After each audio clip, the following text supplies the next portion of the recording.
Hello everyone, welcome back to the Food Tech Online. आज से हम आपके यूपीएसएससी कनिष्ठ विश्लेषक खाद्य यानी UPSSSC junior food analyst examination, जिसका नोटिफिकेशन कुछ टाइम पहले ही अभी आउट हुआ था, उससे रिलेटेड अलग अलग सब्जेक्ट्स के जो इंपॉर्टेंट एमसीक्यूज हैं उनको सेट वाइज सेट, एक तो उनके आंसर भी देखेंगे, उसके बाद कॉन्सेप्ट्स भी समझेंगे जिनसे डायरेक्टली क्वेश्चन आपसे पूछा जा सकता है। तो चलिए स्टार्ट करते हैं। So before we start the session, Food Tech Online ने यूपीएसएससी फूड एनालिस्ट का एक डेडिकेटेड आपको कोर्स लॉन्च करके दे दिया है। इस कोर्स के अंदर आपके जितने भी टॉपिक्स हैं, जितने भी सब्जेक्ट्स हैं, सारे डिटेल में कवर किए गए हैं। और साथ में जो नए सब्जेक्ट्स इस बार आपके सिलेबस में जुड़े थे, जिनमें था कंप्यूटर और जनरल नॉलेज, इन दोनों के ऊपर भी आपको सारी रिकॉर्डेड क्लासेस इजीली मिल जाएगी। साथ में इस कोर्स में जो भी इनरोल होगा उसको अब की बार रिकॉर्डेड क्लासेस के साथ साथ लाइव क्लासेस का भी बेनिफिट दिया जाएगा। ठीक है, तो इसके फीचर्स आप देख सकते हैं कि इसमें आपको प्रॉपर रिकॉर्डेड क्लासेस और लाइव क्लासेस मिलेगी फ्रॉम द वेल एजुकेटेड और well experience faculty from all over the nation. Then इसके अंदर आपको ई बुक्स दी जाएगी। उसके बाद हर टॉपिक या हर आपके सब्जेक्ट से रिलेटेड इसके अंदर आपको डिफरेंट टेस्ट सीरीज देखने को मिलेगी, और खासकर इंपॉर्टेंट एमसीक्यूज वीडियो या फिर जो प्रीवियस ईयर क्वेश्चन के जो वीडियो होते हैं वो सब भी आपको इसमें दिए जाएंगे विद द डेडिकेटेड एक्सप्लेनेशन। अब आप कहोगे कि ये एग्जाम में तो ये दो नए सब्जेक्ट कंप्यूटर और अपना जो जीके है उसका तो कभी पहले पेपर हुआ नहीं, तो उसके आप प्रीवियस ईयर क्वेश्चन कैसे दोगे? तो उसकी जगह पे आपको जो अदर एग्जाम्स है आपके यूपी के, उसके प्रीवियस ईयर क्वेश्चंस लगाए जाएंगे इस लेवल के। और उसके अलावा जो भी अदर फूड सेक्टर के एग्जाम्स है उनके इंपॉर्टेंट क्वेश्चंस आपको वीडियोस में मिलेंगे। उसके अलावा डेडिकेटेड ग्रुप डिस्कशन होगा, जिसमें आप 24/7 कोई भी डाउट पूछ सकते हो और उस डाउट को सॉल्व किया जाएगा। आपको और ज्यादा इंफॉर्मेशन लेनी है इस कोर्स के बारे में तो आप इन व्हाट्सएप नंबर पे मैसेज करके कांटेक्ट कर सकते हो। और आप फूड टेक ऑनलाइन के ऐप को मैं कहूँगा, रिकमेंड करूंगा, एक बार जरूर विजिट करें। उस पर आपको इस कोर्स में एनरोल होने में भी आसानी होगी। और दूसरा, अगर आप कोई और कोर्स ढूंढ रहे हैं या फिर कई फ्री एमसीक्यूज प्रैक्टिस करना चाह रहे हैं अलग अलग सब्जेक्ट के, तो उस सब में भी आपको बहुत ज्यादा आसानी होगी। तो चलिए अब शुरू करते हैं हमारा session. So the first question is carbohydrates are also known as, options है hydrates of carbon, carbonates, glycolipids और polysaccharides। सो अगर हम कार्बोहाइड्रेट्स की डेफिनेशन ड्राइव करना चाहे तो इसके नाम से ही हमें पता लग जाता है कार्बोहाइड्रेट्स का क्या मतलब होता है। ये दो शब्द से मिलकर बना हुआ है, कार्बो एंड हाइड्रेट्स, यानी हाइड्रेट्स ऑफ कार्बन। लेकिन ये डेफिनेशन प्रॉपर नहीं है, ये अधूरी है। क्योंकि क्या हुआ, जब शुरुआत में कार्बोहाइड्रेट्स की स्टडी की गई साइंस में, तो ये पता किया गया कि इनका जो स्ट्रक्चर है वो सिमिलर पाया गया है कई सारी शुगर्स का। और उनके स्ट्रक्चर में तीन मेजर हमारे एलिमेंट या फिर तीन मेजर हमारे कंपाउंड मिले थे, कार्बन, हाइड्रोजन और ऑक्सीजन। ठीक है, और इन तीन एलिमेंट से मिलकर ही सारे कार्बोहाइड्रेट हमें देखने को मिल रहे थे बने हुए। और इन तीनों का जब उन्होंने फॉर्मूला निकाला, एक कार्बोहाइड्रेट का कॉमन फॉर्मूला, तो वो हमारा बना था CnH2n एंड O की पावर n। तो ये कुछ इस तरह का फॉर्मूला उनको ड्राइव हुआ। लेकिन जब बाद में फर्दर स्टडीज हुई तो ये पता लगा कि इस फॉर्मूला को, इस केमिकल फॉर्मूला को सेटिस्फाई करने वाले और भी कई ऐसे कंपाउंड है जो कि इस फॉर्मूला को तो सेटिस्फाई कर रहे हैं लेकिन वो कार्बोहाइड्रेट नहीं है। जिसमें आता है हमारा एसिटिक एसिड ने इस फॉर्मूला को सेटिस्फाई कर दिया था, लैक्टिक एसिड ने भी इस फॉर्मूला को सेटिस्फाई कर दिया था। तो अब क्वेश्चन आया कि अब कार्बोहाइड्रेट को हम डिफरेंशिएट कैसे करें या उसकी एक यूनिक आइडेंटिटी कैसे बनाएं। तो तब एक चीज और जोड़ी गई कि कार्बोहाइड्रेट जो होते हैं ना, उनमें ये तो होगा हाइड्रेट्स ऑफ कार्बन होंगे या फिर पॉलीहाइड्रोक्सी कार्बन होंगे, लेकिन उनके साथ में या तो एक एल्डेहाइड ग्रुप प्रेजेंट हो, एल्डेहाइड ग्रुप, ठीक है, या फिर एक उनके साथ में कीटोन ग्रुप प्रेजेंट हो। इन दोनों में से कोई एक ग्रुप हमेशा उनके अंदर प्रेजेंट होगा। तो इस वजह से उन्हें बाद में नाम दिया गया पॉलीहाइड्रोक्सी एल्डेहाइड या फिर पॉलीहाइड्रोक्सी कीटोन्स या फिर कीटोन। तो इस तरीके से हमारे कार्बोहाइड्रेट की डेफिनेशन दी गई कि कार्बोहाइड्रेट्स आर पॉलीहाइड्रोक्सी एल्डेहाइड और पॉलीहाइड्रोक्सी कीटोन। यानी कि एक ग्रुप, ये ऐसा कभी नहीं होगा कि एल्डेहाइड ग्रुप भी प्रेजेंट है और कीटोन ग्रुप भी हमेशा उसमें साथ में प्रेजेंट हो। इन दोनों में से हमेशा एक ग्रुप ही प्रेजेंट होता है। इसीलिए हम कार्बोहाइड्रेट को जब क्लासिफिकेशन करते हैं तो दो नाम देते हैं, एक तो देते हैं एल्डोसिस जिनमें एल्डेहाइड ग्रुप प्रेजेंट हो, और दूसरा कह देते हैं कीटोसिस जिसमें कीटोन ग्रुप प्रेजेंट हो। तो ये हमारा मेन इससे आंसर शुरुआत में ही निकल गया था, हाइड्रेट्स ऑफ कार्बन। साथ में ये जो फॉर्मूला, इसमें एक चीज और थी कि जो नंबर ऑफ एन होगा वो हमेशा ग्रेटर देन 3 होगा या इक्वल्स टू 3 होगा। मतलब अगर 3 कार्बन से छोटा अगर कोई कंपाउंड है और वो उस फॉर्मूला को सेटिस्फाई कर रहा है तो कार्बोहाइड्रेट हम कंसीडर नहीं करेंगे।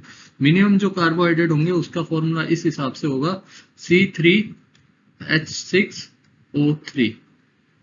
ठीक है, और यही एसिटिक एसिड का फॉर्मूला था, इसलिए बाद में हमने ये डेफिनेशन इसमें जोड़ दी थी। तो अब आगे बढ़ते हैं। बाकी ऑप्शन देखें तो कार्बोनेट्स तो सीधा सा नहीं होगा। देन ग्लाइकोलिपिड्स होते हैं कार्बोहाइड्रेट प्लस में लिपिड से जो कंपाउंड मिलता है, एक कॉम्प्लेक्स कंपाउंड। पॉलीसेक्राइड एक टाइप ऑफ कार्बोहाइड्रेट है जिसके अंदर बहुत लॉन्ग चेन ऑफ मोनोसेक्राइड जुड़ती है और एक पॉलीसेक्राइड कार्बोहाइड्रेट बना देती है। नेक्स्ट क्वेश्चन है class of carbohydrate which can not be hydrolysed further. मतलब ऐसे कौन सी कार्बोहाइड्रेट की क्लास है जिसको हम और ज्यादा तोड़ नहीं सकते। तो उससे पहले अगर हम क्लासिफिकेशन ऑफ कार्बोहाइड्रेट की बात करें, जो आपको पता होगा कि कार्बोहाइड्रेट जो होते हैं उन्हें हम 3 तरीके से मेजरली क्लासिफाई करते हैं। ठीक है, मेजर क्लासिफिकेशन जो कि नंबर ऑफ चेन ऑफ मोनोहाइड्रेट्स या फिर सिंपल कार्बोहाइड्रेट के बेसिस पे होता है। उसमें आते हैं मोनोसेक्राइड, ठीक है, उसके बाद ओलिगोसेक्राइड और थर्ड हमारे पास आते हैं पॉलीसेक्राइड। अब हम सबको बताए कि जो सिंपल फॉर्म ऑफ कार्बोहाइड्रेट है, मतलब कार्बोहाइड्रेट सिंपली जो एग्जिस्ट करता है वो मोनोसेक्राइड फॉर्म में करता है, यानी सिंगल फॉर्म में एग्जिस्ट करता है। और यही जब मोनोसेक्राइड बाद में और मोनोसेक्राइड से जुड़ने लगता है ग्लाइकोसिडिक बॉन्ड से, तो ये लॉन्ग चेन फॉर्मेशन शुरू करने लगते हैं। एक तरह से ये मोनोमर है, और जब दो उससे ज्यादा मोनोसेक्राइड आपस में जुड़ने लगेंगे तो हमें ओलिगोसेक्राइड देखने को मिलेंगे, जिसमें 2 से 10 मोनोसेक्राइड यूनिट होगी। और अगर ये मोनोसेक्राइड यूनिट जो आपस में जुड़ रही है इनका नंबर 10 से ज्यादा हो जाए, ठीक है, 10 से ज्यादा 100 भी हो सकता है, लाख भी हो सकता है, 10 लाख भी हो सकता है, तो उस सब को हम रख देंगे पॉलीसेक्राइड की कैटेगरी में। और अगर इनका नंबर 2 है, 2 से 10 के बीच में भी, तो उसे हम डाइसेक्राइड कह देंगे। सिंपलेस्ट फॉर्म जो होती है कार्बोहाइड्रेट की वो मोनोसेक्राइड होती है। ठीक है, यहां तक समझ आया। अब देखो, ये कह रहा है कि carbohydrate can not be hydrolysed. अब जब भी कार्बोहाइड्रेट जुड़ेंगे ना, तो जो रिएक्शन के थ्रू वो आपस में बॉन्ड बनाएंगे उस रिएक्शन को तो हम कह देते हैं कंडेंसेशन। और जिस रिएक्शन के थ्रू उनका बॉन्ड टूटेगा उसको हम कह देते हैं हाइड्रोलाइसिस। मतलब जैसे 2 कार्बोहाइड्रेट के मोनोसेक्राइड है, ठीक है, मान लो एक ग्लूकोज है हमारे पास और दूसरा फ्रुक्टोज है, ये दोनों अलग अलग है। अब इन दोनों को आपस में जुड़कर एक डाइसेक्राइड बनाना है, तो यहाँ पे बॉन्ड बनेगा। ये जब ग्लाइकोसिडिक बॉन्ड बनेगा और जब हमारे पास इन दोनों का डाइसेक्राइड मिलेगा जो कि होता है हमारा क्या होता है, सुक्रोज। अब ये दोनों मोनोसेक्राइड यूनिट थी, ये जुड़ी तो हमारे पास आ गया सुक्रोज। ठीक है, तो इस प्रोसेस को हम कह देंगे कंडेंसेशन। वहीं हाइड्रोलाइसिस में उल्टा हो जाएगा, सुक्रोज था जो कि एक डाइसेक्राइड था, जब वो टूटेगा ग्लूकोज और फ्रुक्टोज में, तो हमें क्या देखने को मिलेगा, हाइड्रोलाइसिस प्रोसेस देखने को मिलेगी। ठीक है, अब इसके अंदर क्या होगा, वाटर रिलीज होगा और इसके अंदर वाटर ऐड होगा। ये अब केमिकली कैसे होता है वो आपको समझ आ जाएगा कि जब भी 2 मोनोसेक्राइड टूटेंगे तो क्या करेंगे, अपना वाटर मॉलिक्यूल्स, एक का तो OH निकलेगा और एक का H निकलेगा मोनोसेक्राइड का, और ये दोनों आपस में मिलकर H2O बना देंगे जो रिलीज हो जाएगा कंडेंसेशन में। वहीं हाइड्रोलाइसिस में जब इनका OH इस वाले ग्रुप को वापस दे देंगे और इस वाले को इसका H वापस दे देंगे हाइड्रोलाइसिस में, तो वो वापस में टूट के एक दूसरे को मतलब इंडिविजुअली स्टेबल कर लेंगे। तो इस प्रोसेस को हम कह देंगे हाइड्रोलाइसिस। अब ये कह रहा है कि कौन से ऐसे कार्बोहाइड्रेट है जिनको हम और ज्यादा हाइड्रोलाइसिस एक लिमिट के बाद कर ही नहीं सकते। तो ऑप्शन है डाइसेक्राइड का हाइड्रोलाइसिस होकर हमें मोनोसेक्राइड मिल जाएगा, तो ये गलत है। पॉलीसेक्राइड का हाइड्रोलाइसिस होकर हमें ओलिगोसेक्राइड, बाद में डाइसेक्राइड और मोनोसेक्राइड मिल जाएगा। ओलिगोसेक्राइड्स का भी हाइड्रोलाइसिस हो सकता है, मतलब लॉन्ग चेन है ना, ये तो 2 से 10 है। अब 2 से 10 को तो आराम से तोड़ सकते हैं, जैसे डाइसेक्राइड को हमने तोड़ दिया था। तो इसका सही आंसर हमारा हो जाएगा option number D, monosaccharides. Now which class of carbohydrate is considered as non sugar. मतलब इनमें से कौन सा कार्बोहाइड्रेट है जिसको हम नॉन शुगर क्लास का मानते हैं, तो वो हमारे हो जाएंगे ऑप्शन नंबर सी, पॉलीसेक्राइड्स। अब पॉलीसेक्राइड्स के केस में क्या होता है, हम इसे नॉन शुगर इसलिए कहते हैं क्योंकि मोस्ट ऑफ द पॉलीसेक्राइड जो होते हैं वो नॉन स्वीटनिंग होते हैं, मतलब वो स्वीट टेस्ट नहीं देते हैं हमारे माउथ के अंदर, इस वजह से हम उन्हें नॉन शुगर कहते हैं।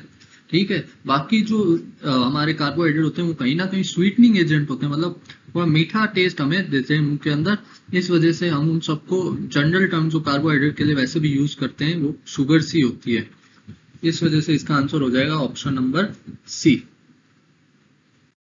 अब देखो sucrose is made up of, अब यहाँ पे हमारे पास सुक्रोज को लेके दो तीन चीजें हैं वो समझ लेते हैं। सबसे पहले तो सुक्रोज हमारा बनता है अल्फा डी ग्लूकोज और beta D, alpha D glucose और जब बीटा डी फ्रुक्टोज आपस में जुड़ते हैं। अब देखो कौन कौन से मोनोसेक्राइड यूनिट आपस में जुड़ रही है यहाँ पे, ग्लूकोज और फ्रुक्टोज। तो जब दो मोनोसेक्राइड यूनिट आपस में जुड़ेगी तो सुक्रोज हमारा क्या हो जाएगा, एक डाई सेक्राइड। ठीक है। दूसरी बात यहाँ पे ही ध्यान रखो कि जो सुक्रोज होता है वो इकलौता हमारा नॉन रिड्यूसिंग डाइसेक्राइड होता है, नॉन रिड्यूसिंग शुगर है। इस पे बहुत क्वेश्चन बनते हैं कि कौन सा जो कार्बोहाइड्रेट है वो नॉन रिड्यूसिंग नेचर का होता है, 4 ऑप्शन दे दिए जाएंगे।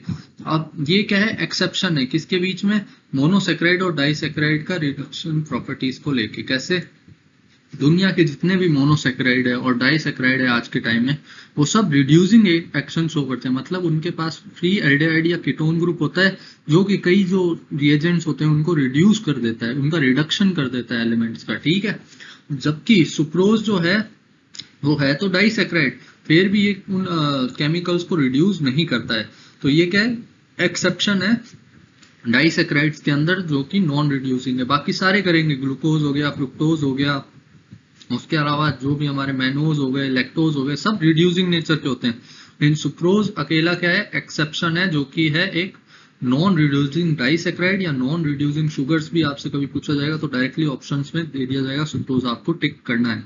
तो ये दो तीन चीजें आपको ध्यान रखनी थी। एक चीज और मैं बता दूं कि जब भी दो कार्बोहाइड्रेट आपस में जुड़ेंगे तो उनके बीच में हम सबको पता है कौन सा बॉन्ड बनेगा, ग्लाइकोसिडिक बॉन्ड। चाहे कोई भी दो कार्बोहाइड्रेट या दो से ज्यादा कार्बोहाइड्रेट आपस में जुड़ेंगे तो उनके बीच में बनने वाले बॉन्ड को हम कह देंगे ग्लाइकोसिडिक बॉन्ड। तो ये था सुक्रोज के बारे में। आप इनमें से ऑप्शंस आप देख सकते हैं, glucose, galactose, glucose plus fructose, fructose plus galactose और ग्लूकोज प्लस ग्लूकोज। तो सही ऑप्शन हमारा हो जाएगा option number B, glucose plus fructose. Next one is the main sugar found in honey. Option है माल्टोज, ग्लूकोज, लेब्यूलोज और sucrose. अब आप कहोगे कि हमने माल्टोज सुना है, ग्लूकोज सुना है, सुक्रोज भी सुना है, ये लेब्यूलोज क्या होता है। तो देखो लेब्यूलोज जो है वो दूसरा नाम है हमारे फ्रुक्टोज का। अब फ्रुक्टोज को लेब्यूलोज भी कहा जाता है, क्यों, क्योंकि ये जो होता है ये हाईली लीवोरोटेटरी नेचर का होता है। अब लीवोरोटेटरी नेचर आप सबको पता होगा कि ऑप्टिकल आइसोमर जब हम पढ़ते हैं तो हम दो तरह के आइसोमर देखते हैं। कौन कौन से, एक होता है डेक्स्ट्रो और एक होता है लीवो, जिसको हम डी और एल से भी शो करते हैं। अब डेक्स्ट्रो क्या करता है, वो लाइट जो होती है जब उससे टकराती है तो उसे राइट साइड में मोड़ देता है। वहीं जो लीवो रोटेटरी हमारे होते हैं वो लाइट जब उन पे लगती है या फिर टकराती है तो उसे लेफ्ट साइड में मोड़ देते हैं। इस वजह से हम इन दोनों का क्या करते हैं, ऑप्टिकल आइसोमरिज्म में डिफरेंस करते हैं। तो जो फ्रुक्टोज होता है हमारा वो हाईली लीवो रोटेटरी नेचर का होता है, इस वजह से हम इसे लेब्यूलोज भी कहते हैं। और ये हमारा हनी का जो मेन शुगर है उनमें से एक होता है। हनी में और भी शुगर्स होते हैं, मेनली फाउंड किया जाने वाला हमारा ये लेब्यूलोज या फिर फ्रुक्टोज ही होता है। तो इसका आंसर हो जाएगा option number C. Then next की बात करें तो मोस्ट कॉमनली ऑकरिंग कार्बोहाइड्रेट्स। अब मोस्ट कॉमनली ऑकरिंग जो कार्बोहाइड्रेट हमारा होता है, यानी कि जो सबसे ज्यादा अमाउंट पे हमें मिलता है नेचर के अंदर, वो होता है सुक्रोज। अब सुक्रोज जो है वो हमारे सबसे ज्यादा क्यों मिलता है नेचर के अंदर, इसका भी एक रीजन है। जब भी हमारे प्लांट्स जो स्पीशीज होती है वो फोटोसिंथेसिस की प्रोसेस करती है। क्या करती है, फोटोसिंथेसिस। आप सबको पता है प्लांट जो होते हैं वो अपना खाना किस प्रोसेस से बनाते हैं, फोटोसिंथेसिस से। तो इस फोटोसिंथेसिस प्रोसेस के अंदर जो शुगर या फिर कार्बोहाइड्रेट उन्हें मिलता है एज अ एनर्जी सोर्स, वो हमारा होता है सुक्रोज। इस वजह से जितने भी प्लांट है उनके अंदर आपको सुक्रोज जो है वो हाई अमाउंट में देखने को मिलेगा। और इसी वजह से ये मोस्ट एब्यूडेंट शुगर है पूरे नेचर के अंदर, या फिर सबसे कॉमनली मिलने वाला शुगर है पूरे नेचर के अंदर। Now dash is the most soluble sugar. Option है लैक्टोज, ग्लूकोज, फ्रुक्टोज और सुक्रोज। अब देखो जितने भी हमारे कार्बोहाइड्रेट्स होते हैं वो सारे कौन से नेचर के होते हैं, वाटर सॉल्यूबल नेचर के, यानी लगभग सभी के सभी वाटर सॉल्यूबल होते हैं। खासकर जो भी मोनोसेक्राइड और डाइसेक्राइड होते हैं वो तो वाटर सॉल्यूबल होते ही हैं, इनमें तो कोई डाउट ही नहीं है, क्योंकि यहाँ पे आपके सारे ऑप्शन या तो मोनोसेक्राइड है या डाइसेक्राइड। और इनके अंदर भी जिसकी सॉल्युबिलिटी सबसे ज्यादा होती, मतलब जो कि वाटर के अंदर सबसे आसानी से डिसॉल्व होता है, वो हमारा होता है ग्लूकोज। तो इसका सही आंसर हो जाएगा ऑप्शन नंबर बी, ग्लूकोज। बाकी लैक्टोज आपका एक डाइसेक्राइड है, फ्रुक्टोज आपका एक मोनोसेक्राइड है और सुक्रोज आपका डाइसेक्राइड है, ये ध्यान में आपको रखना है। नेक्स्ट आएगा which sugar is found in fruits. अब देखो लैक्टोज, ग्लूकोज, फ्रुक्टोज और माल्टोज। अब जो हमारा लैक्टोज है वो किसका कॉन्स्टिट्यूएंट मेन है, वो हमारा मिल्क का है, इसलिए इसे हम मिल्क शुगर भी कह देते हैं। ग्लूकोज, ग्लूकोज वैसे तो बहुत सारी चीजों में पाया जाता है, बाकी ह्यूमन के अंदर या फिर अदर एनिमल्स के अंदर जो शुगर का सिंपलेस्ट फॉर्म होता है, या फिर जितने भी हम कॉम्प्लेक्स पॉलीसेक्राइड कंज्यूम करते हैं उनको मोनोसेक्राइड में जो ह्यूमन बॉडी तोड़ती है, वो कौन सा फॉर्म होता है, ग्लूकोज का होता है। तो ह्यूमंस और एनिमल्स में ज्यादा पाया जाने वाला शुगर कौन सा है, हमारा ग्लूकोज ही है। देन हम बात करें फ्रुक्टोज। फ्रुक्टोज जो शुगर है उसका नाम ही फ्रूट से डिवाइड है, इस वजह से इसका जो मेन सोर्स जो होते हैं वो फ्रूट होते हैं। तो फ्रूट्स के अंदर शुगर जिस फॉर्म में या कार्बोहाइड्रेट जिस फॉर्म में प्रेजेंट होते हैं उसे हम कहते हैं फ्रुक्टोज। अब मैंने जहां पे भी शुगर बोला है आप ऑटोमेटिकली वहां पे समझ जाना, मैं जब भी शुगर बोलूंगा कार्बोहाइड्रेट की बात करूंगा, क्योंकि मैंने शुरुआत में बताया था कार्बोहाइड्रेट को हम जनरली शुगर नाम से ही डिनोट करते हैं, ठीक है। तो फ्रुक्टोज जो है वो मेनली फ्रूट से ड्राइव्ड होता है, इसलिए इसके नाम में आता है फ्रूट या फिर फ्रुक्टोज। देन हमारे पास आएगा माल्टोज। माल्टोज जो है हमें माल्ट से मिलता है, तो ये अलग अलग कार्बोहाइड्रेट के सोर्स हैं, तो इस वजह से हमारा ऑप्शन नंबर सी जो हो जाएगा वो सही हो जाएगा।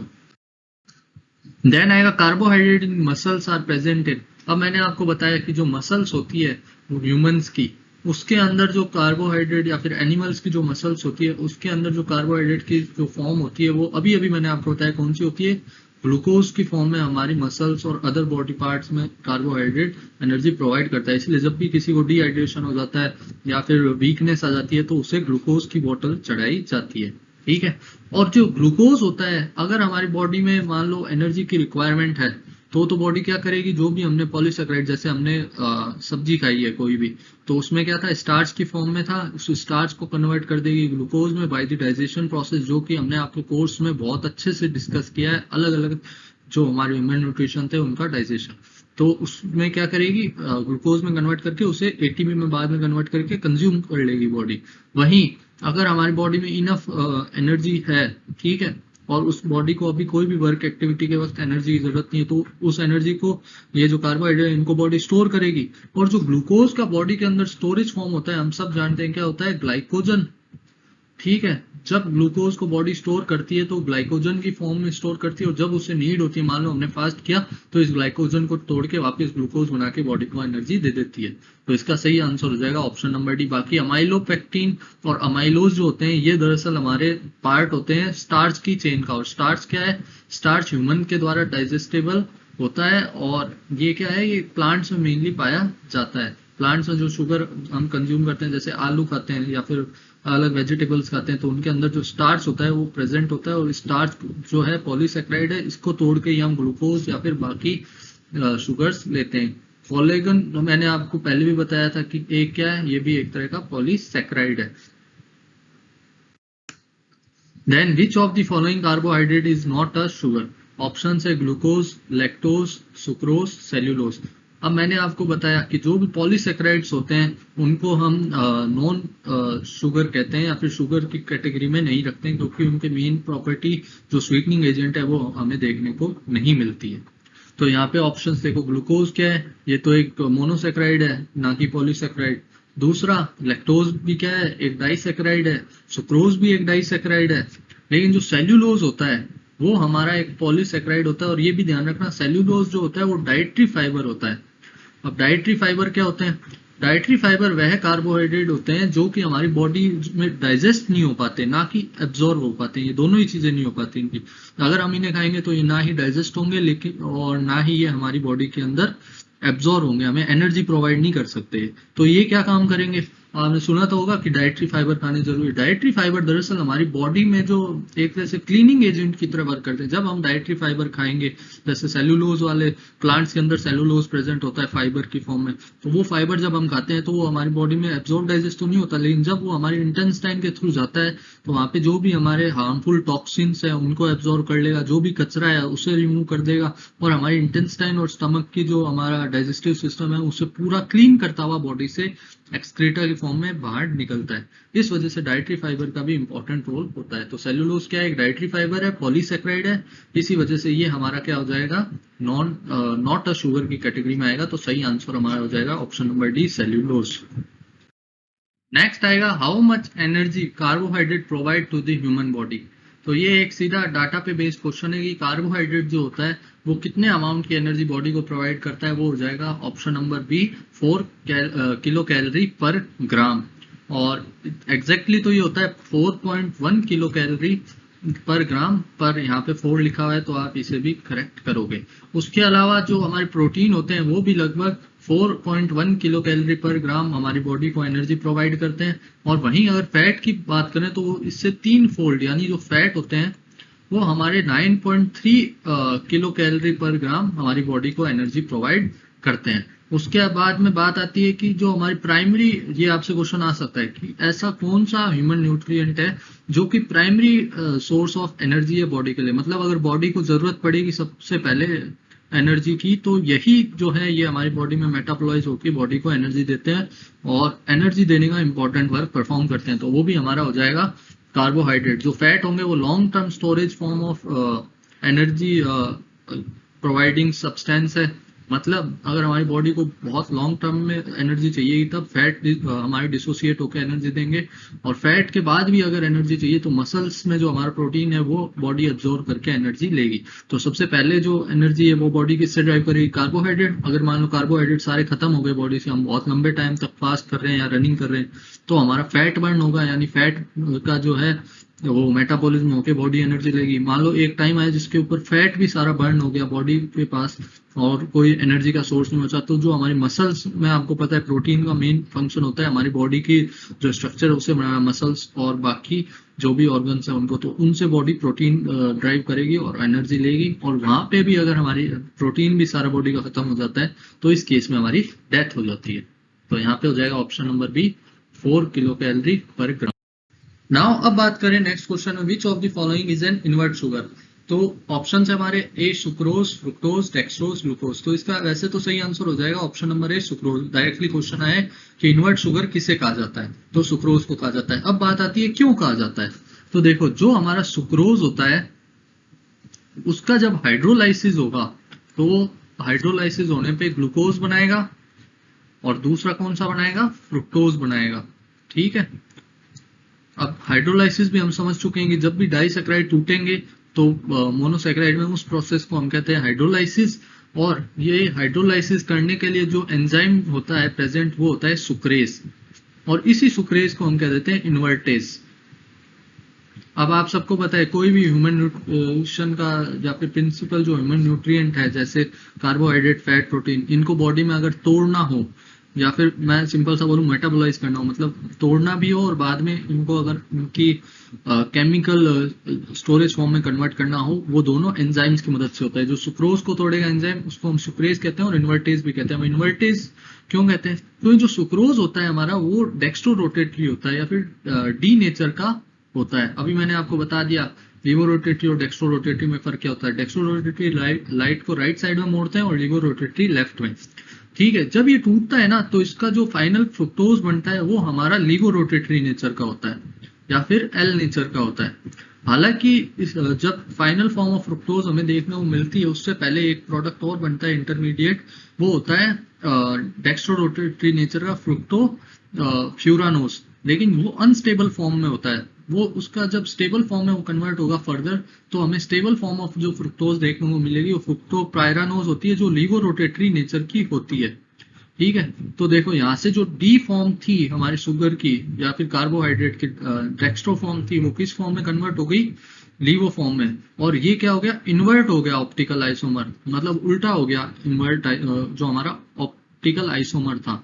इस वजह से सुक्रोज को हम कहते हैं इन्वर्ट शुगर, कि ये क्या करता है अपने ऑप्टिकल आइसोमरिज्म या फिर जो लाइट को डायरेक्शन होती है मोड़ने की, उसको पूरी तरीके से उल्टा कर देता है। पहले ये किसमें मोड़ रहा था, राइट डायरेक्शन में, बाद में लेफ्ट डायरेक्शन में जो इसका प्रोडक्ट होता है फ्रुक्टोज वो मोड़ने लग जाता है। तो ऑप्शन हो जाएगा ऑप्शन नंबर।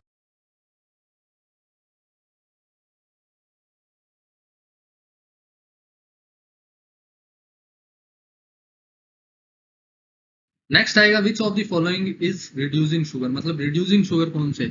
अब रिड्यूसिंग शुगर मैंने आपको बताया था जिनके पास फ्री एल्डिहाइड और कीटोन ग्रुप होता है, जिसकी वजह से वो कुछ रिएजेंट जिनमें हमारा फेलिंग रिएजेंट आता है, टॉलन रिएजेंट आता है, ठीक है, उनको रिड्यूस कर देते हैं। ठीक है, तो इसमें मैंने आपको ये भी बताया था दूसरी बात कि जितने भी मोनोसेक्राइड और डाइसेक्राइड होते हैं, मोनोसेक्राइड और डाइसेक्राइड जो होते हैं वो सारे रिड्यूसिंग नेचर के होते हैं। जितने भी रिड्यूसिंग शुगर होंगे वो या तो मोनोसेक्राइड या डाइसेक्राइड होंगे। लेकिन इसमें एक एक्सेप्शन आ गया था, एक्सेप्शन तो हमने डिटेल में स्टडी कर लिया था। कौन सा एक्सेप्शन था, वो हमारा था सुक्रोज। अभी कुछ स्लाइड्स पहले ही देखा तो सुक्रोज तो ऐसे एलिमिनेट हो गया। इथ्रुलोज और डाईहाइड्रोक्सी एसीटोन, डाईहाइड्रोक्सी एसीटोन तो कार्बोहाइड्रेट ही नहीं होता, और इथ्रुलोज भी हमारा रिड्यूसिंग नेचर का नहीं होता। और ग्लूकोज मैंने आपको एग्जांपल्स भी बताए थे कि जो भी हमारे मोनोसेक्राइड और डाइसेक्राइड है, जैसे कि ग्लूकोज, फ्रुक्टोज, लैक्टोज, खासकर ये सारे हमारे कौन से नेचर के होंगे, रिड्यूसिंग नेचर के होंगे, क्योंकि इनके पास फ्री एल्डिहाइड या कीटोन ग्रुप प्रेजेंट होगा। तो इसका आंसर हो जाएगा option number D. Now polysaccharides monosaccharides are joined by, मैंने आपको बताया जब भी मोनोसेक्राइड जुड़कर डाइसेक्राइड बनाएंगे या पॉलीसेक्राइड बनाएंगे, या जब भी दो कार्बोहाइड्रेट जो पॉलीसेक्राइड है वो आपस में जुड़कर एक लॉन्ग चेन फॉर्म करेंगे, तो जो बॉन्ड बनेगा वो होगा ग्लाइकोसिडिक बॉन्ड, ग्लूकोज बॉन्ड नहीं होगा। पेप्टाइड बॉन्ड किसके बीच में बनता है, अमाइनो एसिड्स के बीच में, और जिसकी वजह से प्रोटीन स्ट्रक्चर बनता है, तो ये भी नहीं होगा।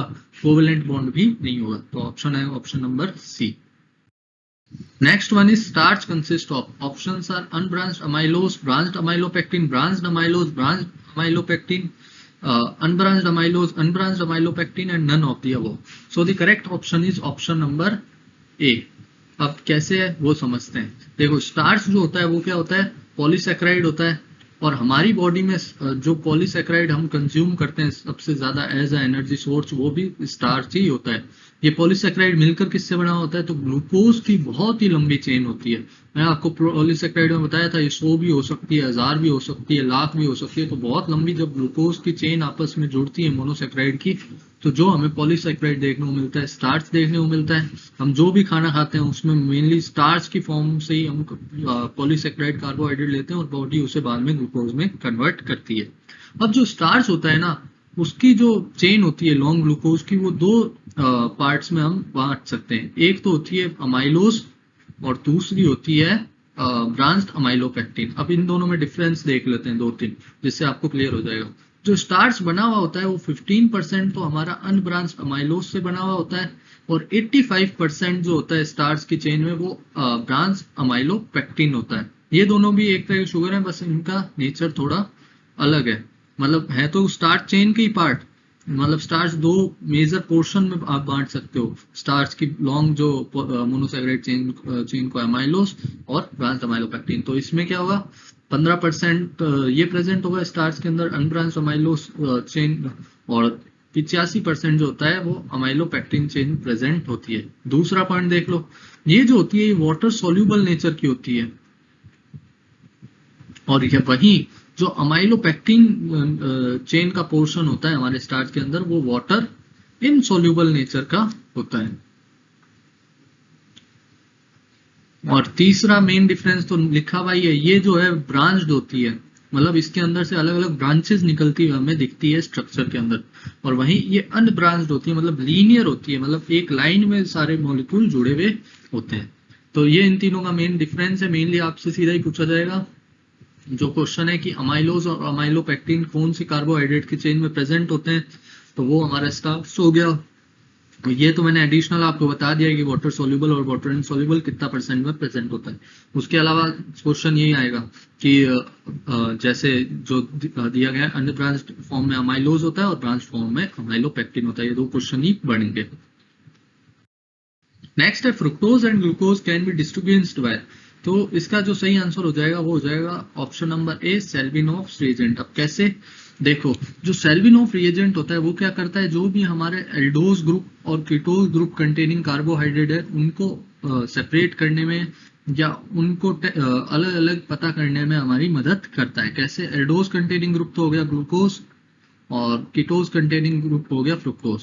तो इसके अंदर हम क्या करते हैं, सबसे पहले HCl ऐड करते हैं जो कि हाइड्रोलाइसिस कर देता है हमारा ग्लूकोज और फ्रुक्टोज का, और खासकर फ्रुक्टोज का ये ज्यादा अच्छे से हाइड्रोलाइज करता है। और उसके बाद जब हम रेस्कोर्सिनोल सॉल्यूशन इसके अंदर ऐड करते हैं, ये याद रखना सेल्विनोफ टेस्ट के अंदर कौन सा सॉल्यूशन यूज होता है, रेस्कोर्सिनोल।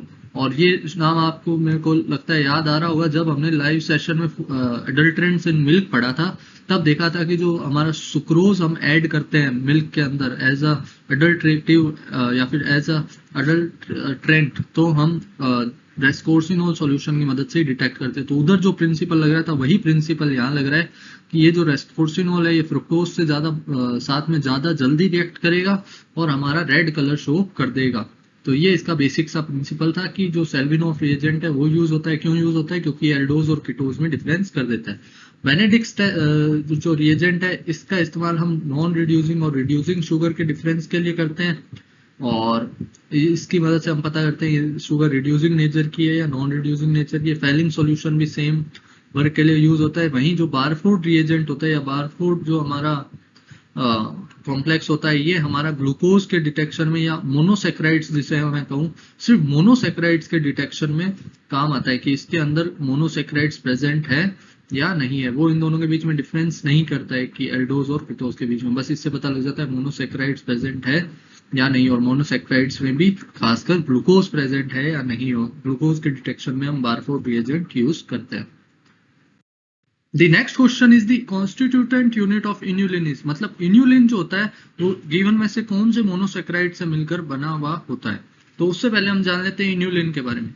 इन्यूलिन दरअसल एक पॉलीसेक्राइड है, ठीक है, एक पॉलीसेक्राइड है। दूसरा, इन्यूलिन हमारा जो है वो एक तरह से डाइटरी फाइबर भी है, डाइटरी फाइबर। अब डाइटरी फाइबर मैंने आपको बता दिया ये बॉडी में डाइजेस्ट नहीं होगा ना ही एब्जॉर्ब होगा, लेकिन हमारी बॉडी में as a cleaning agent work करेगा। तीसरा, इन्यूलिन बहुत यूज किया जाता है किडनी में, जो हम GFR फाउंड करते हैं, ठीक है।